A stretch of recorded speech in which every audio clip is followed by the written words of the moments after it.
Chaos Portal had been around for centuries. Most people in the territories of Ataraxia regarded it as a myth. No one knew when the myth started. It seemed to have always existed.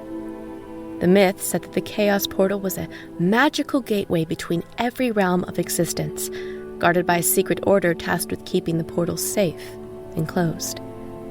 If the guards were to ever leave their posts, the Chaos Portal would begin to expand and multiply, and the gateway would open, allowing all manner of creatures and energies from every plane of existence to bleed into Ataraxia until everything was consumed by chaos. To the people of Stonewater, however, the Chaos Portal was anything but a myth.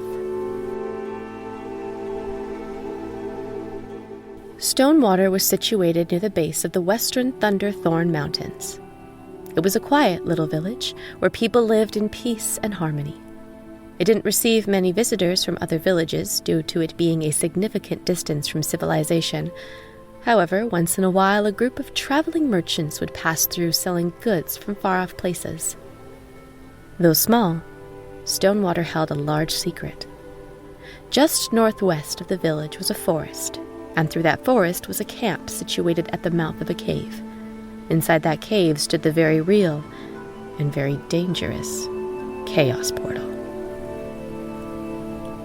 The camp was home to the 6 guardians of the portal, an order called the Chaos Vigil. It was their duty to watch over and protect the portal from the prying eyes of the outside world. Each of the guardians had a specific purpose and a title to remind them of their duty to the portal. The head of the order was the halfling Bree Silvereyes. Bree came from a long line of halflings who had wandered the many realms of existence, seeking out interdimensional portals. It was their family's duty to guard these portals from any threats that tried to break through the portal and cause mayhem to the mortal realm. Before Bree, her mother, grandmother, and great-grandfather had watched over the Chaos Portal. After her mother's passing many years back, the job had fallen to Bree.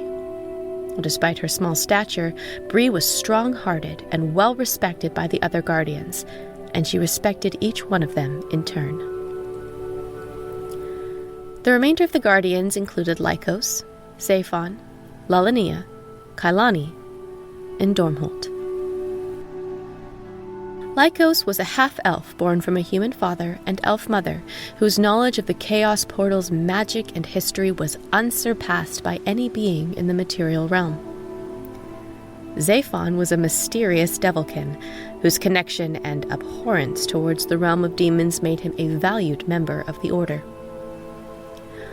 Lalania was a quiet and solitary elf. Her long years spent in silent meditation had enabled her to attune to and even manipulate the very vibrations and energies that pulsed through Ataraxia and the realms beyond. Kailani was a human whose ability to warp shadows provided an arcane barrier to the forest that none could pass without her say. Dormholt, the newest member of the Vigil, was the youngest and most skilled combatant of the 6. Bree had gifted each guardian with a magical bracelet imbued with an arcane spell that linked their souls with the Chaos Portal. This connection meant the guardians were isolated to the camp outside the cave, for if any of the guardians left, their tether to the portal would be broken, making the portal vulnerable to threats from within. Each of the guardians understood the risks and were honored to live in isolation for the safety of the portal. Although it was uncommon for them to leave the camp, it was not impossible. In fact, once per month, one of the guardians was given leave by the order to visit the town of Stonewater to receive news of the outside world. On this day, the citizens of the town would hold a grand festival, during which the guardian was celebrated for his or her duty. This month would be Dormholt's first visit to the town as a member of the Chaos Vigil. Far from being excited about the festival in his honor, he was unsure how the people of Stonewater would receive him, giving the disturbing news he had to bear.